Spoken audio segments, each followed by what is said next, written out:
30ஆம் வருஷம் 4ஆம் மாதம் 5ஆம் தேதியிலே நான் கேபார் நதியண்டையிலே சிறைப்பட்டவர்கள் நடுவில் இருக்கும்போது சம்பவித்தது என்னவென்றால், வானங்கள் திறக்கப்பட நான் தேவ தரிசனங்களை கண்டேன்.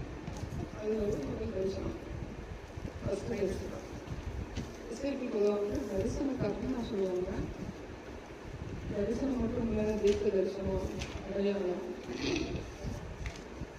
உவமை பார்த்தீங்கன்னா வாலிபர்களுக்கு முதியவர்களுக்கு நிறைய சொல்லியிருக்காரு.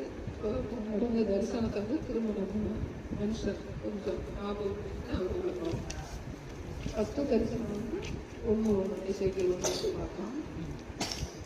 2வது தரிசனம் ஏன்னா 8வது அதிகாரம் 8ஆம் அதிகாரம் முதல் வசனம். 6ஆம் வருஷத்து 6ஆம் மாதம் 5ஆம் தேதியிலே நான் என் வீட்டில் உட்கார்ந்திருக்கிற போதும், யூதாவின் மூப்பர்கள் எனக்கு முன்பாக உட்கார்ந்திருக்கிற போதும், கர்த்தராகிய ஆண்டவருடைய கரம் அங்கே என் மேல் அமர்ந்தது.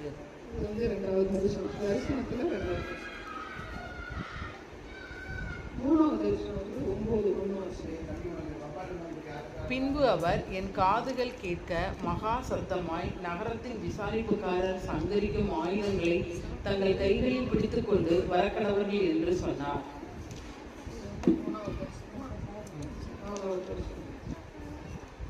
3வது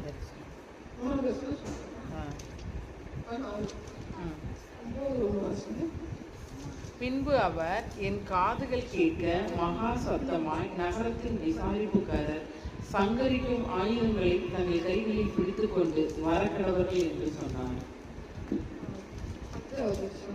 10